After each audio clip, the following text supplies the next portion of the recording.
Si quelqu'un a été appâté par des prix, des bons prix sur Internet et autres, qu'il sache que s'il passe, d'après ce que la presse économique dit, s'il n'est pas passé par une agence de voyage, il a peu de chances de retrouver son argent.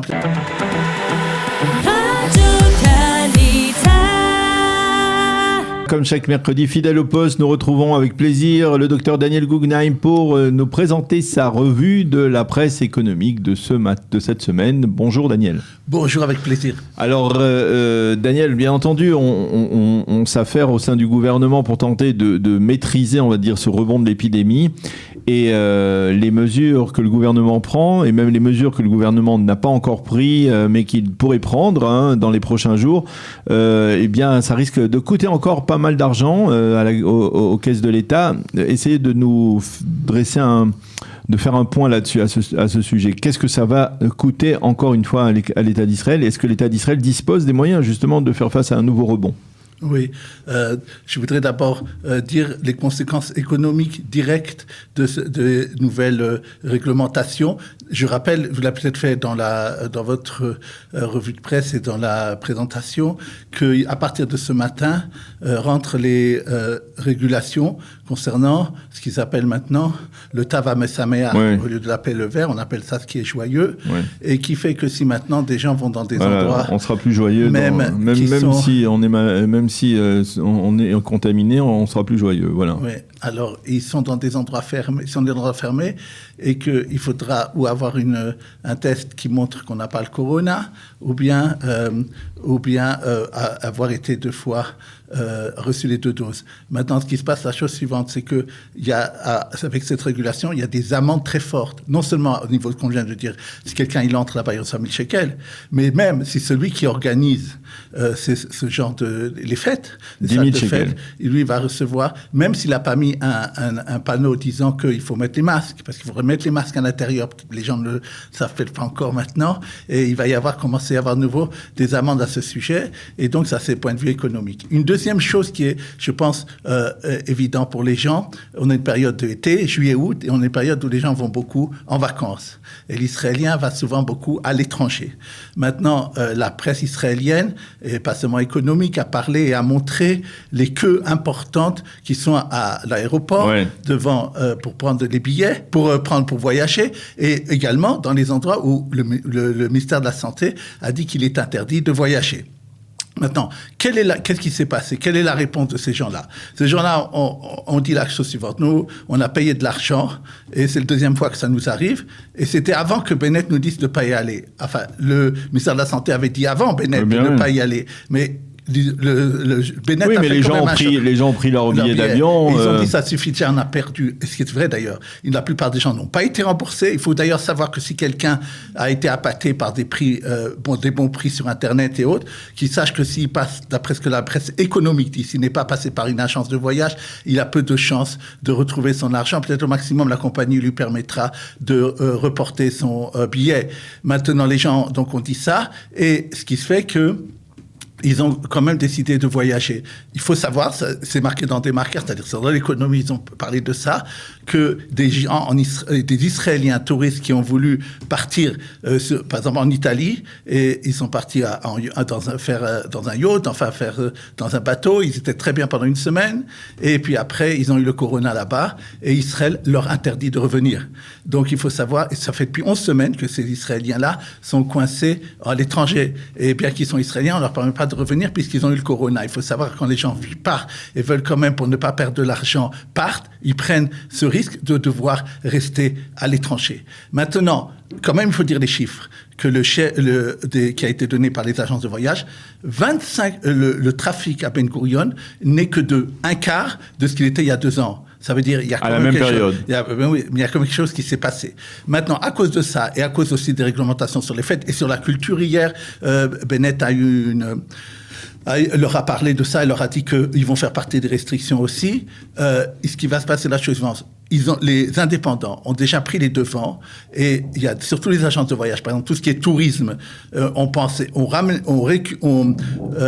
réemployé des gens qu'ils avaient licenciés parce qu'ils pensaient que ça serait un bon moment et pour voyager à l'extérieur et pour recevoir des touristes.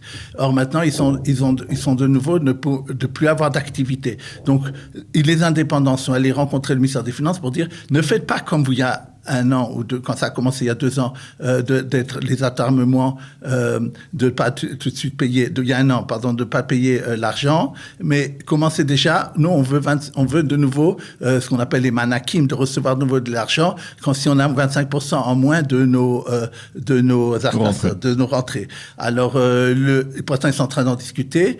J'espère que le gouvernement acceptera cette décision, parce que sinon, on a souvent parlé de ça. Vous m'avez dit, mais on voit que les gens, quand ne reviennent pas au travail, dans les restaurants, dans des choses comme ça, pourquoi il y a du travail? Je vous avais dit oui, mais les gens pensent peut-être qu'il y aura une 4e vague. Et donc, si maintenant des gens sont nouveau relicenciés et qu'ils n'ont pas de nouveau travail, etc., c'est un problème. Oui, mais vous allez dire, est-ce que on va essayer d'être concret. C'est possible de réinstaurer, par exemple, le khalat, c'est-à-dire le paiement, les allocations chômage? C'est pas que c'est possible. Ils vont le faire.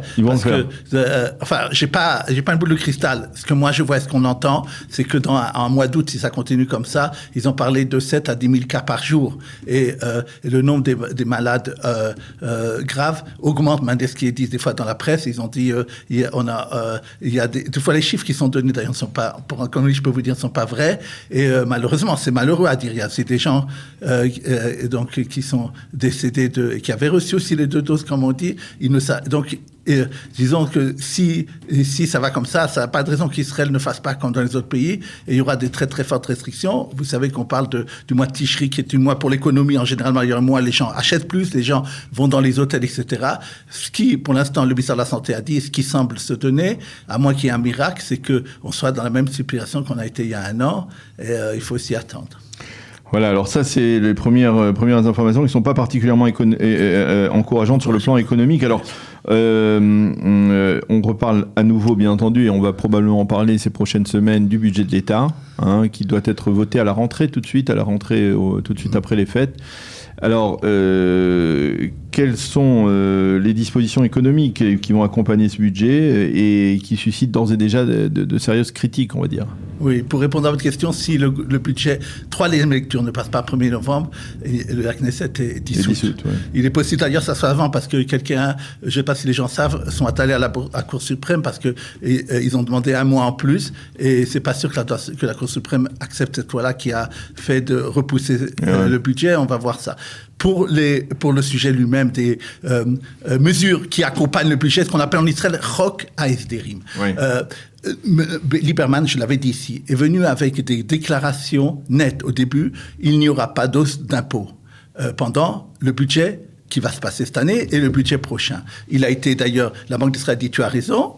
Et ce qui se passe maintenant, c'est que du ministère des Finances viennent des fuites, mais des fuites organisées. Et ça veut dire que c'est des choses qui ont travaillé là-bas et des brouillons qu'on leur a demandé de travailler dessus sur des mesures très graves et très dures pour les Israéliens qui doivent accompagner le budget. Par exemple, je donne un exemple, 20 à 40% d'impôts sur les bitoires brioud qui sont privés, c'est-à-dire les assurances, santé. On a une assurance de la Coupa Trolim, c'est-à-dire la Coupa Trolim assure certains les choses de base, mais elle-même encourage à acheter une couverture qui permet de couvrir d'autres soins, et où ça soit chez elle ou dans d'autres endroits. Le ministère des Finances a parlé entre 20 et 40% d'impôts là-dessus. Ça sera ou c'est lui-même l'usager qui devra le payer, ou bien c'est celui qui va recevoir l'argent qui va donner à l'État. Ça reviendra au même, parce que ça veut dire que le service sera moins bon. C'est problématique. D'ailleurs, même celui qui est responsable du Reshut Shuk Ahon, qui s'occupe de tout ce qui s'occupe des assurances, a dit que c'est une très très mauvaise mesure. Mm-hmm. Deuxièmement, on avait parlé de l'histoire de l'Arnouna, d'augmentation de 20% de l'Arnouna, ce qui est important surtout pour les familles modestes. Maintenant, cette semaine, ils sont venus avec 2 nouvelles mesures. ils veulent lutter avec le ministère de l'écologie contre tout ce qui est le plastique. Alors, ils ont décidé, et c'est souvent d'ailleurs les familles nombreuses qui utilisent les assiettes en plastique. Alors, ils ont décidé, enfin, ils veulent proposer de faire doubler le prix de toutes les assiettes en plastique pour faire baisser de 40% son utilisation. C'est aussi une hausse. Une deuxième chose qui a été dit aussi, de doubler le prix de tous les jus qui ne sont pas naturels, de l'eau, c'est ce qu'on appelle en Israël memoutak, tout ce qui est memoutak. Alors, c'est bien de lutter contre l'obésité et contre les problèmes. La question qui est posée par l'économiste, maintenant je ne parle pas politique, ça c'est les Bloom, ils parlent politique, moi je parle économique. Ils disent, si vous voulez déjà taxer et lutter contre l'obésité et que ça soit économiquement bien, pourquoi taxer à ce niveau-là? Il y a beaucoup d'autres produits où il y a beaucoup de sucre, on les voit d'ailleurs dans les choses bien marquées. Alors faites-le surtout, ou bien quand ça arrive le sucre dans le pays, là-bas vous mettez un impôt, peut-être les industriels penseraient à mettre moins de sucre dans les aliments qu'ils nous donnent, puisque ça revient plus cher. Alors, c'est une façon très facile et populiste de gagner de l'argent, mais les économistes disent, je parle bien encore de économistes, ce n'est pas une bonne façon de faire, et surtout, on l'appelle maintenant, au lieu de dire même Shelet Chinouille, ils appellent ça même Shelet Misoui, c'est-à-dire le gouvernement de l'impôt. Et donc, moi je pense économiquement, ce qui est très grave, c'est de venir avec des déclarations qu'il n'y aura pas d'augmentation des impôts, et les gens agissent en fonction de ça, et ils entendent le contraire. Ça, c'est très problématique pour notre crédibilité, et surtout, c'est pas, vu les problèmes politiques, c'est pas évident que beaucoup de mesures passent, et donc, c'est affaire à suivre, comme on dit. Alors, affaire à suivre, effectivement, on va enfin parler d'une bonne nouvelle, puisque bien l'inflation, en Israël, connaît pas. Oui. Les flux de juin ont été publiés. Ils ont été d'ailleurs correspondant à ce que les économistes disaient. 0,1%. Un an, 1,7%. Faut comparer ça aux États-Unis, 5% aux États-Unis. Alors, les gens souvent me demandent... Ça veut dire toute cette crise du coronavirus n'a eu aucun impact sur le coût de la vie. Il y a énormément d'argent qui a été versé par l'État. Il y a de l'argent liquide énormément. Et ce qui augmente, les appartements augmentent parce qu'aussi, on a parlé souvent, le gouvernement devrait en construire plus dans d'autres endroits. Il y a des problèmes, les fruits qui commencent un peu à baisser. Il y a des problèmes particuliers. Je parle maintenant de l'inflation globale. Elle est nulle par rapport à ce qui se passe dans les autres pays. Et pourquoi c'est très important? Souvent, les gens me demandent, est-ce que le gouvernement d'Israël va augmenter ses taux d'intérêt? Parce que si on veut prendre des taux d'intérêt, ou si on veut prendre des mashkantao, d'ailleurs, il y a une baisse maintenant, il faut le savoir, des prêts, des taux au mashkanta. L'inflation, c'est un des critères déterminants. Alors, et tous les gens de la Banque d'Israël ont dit, on ne va pas augmenter maintenant le taux d'intérêt. Donc, c'est une très bonne nouvelle pour nous. Et d'ailleurs, pour revenir à l'histoire économique du budget, ça veut dire aussi que l'actuel déficit du budget ne crée pas de l'inflation. Il y a, et si elle est, encore une fois, on peut avoir des prises de prix dans certains secteurs, mais il n'y a pas une inflation globale. C'est une très bonne nouvelle et permettra une meilleure croissance pour l'économie israélienne. Alors, on va revenir sur l'un des événements, l'une des informations les plus importantes de ces derniers jours.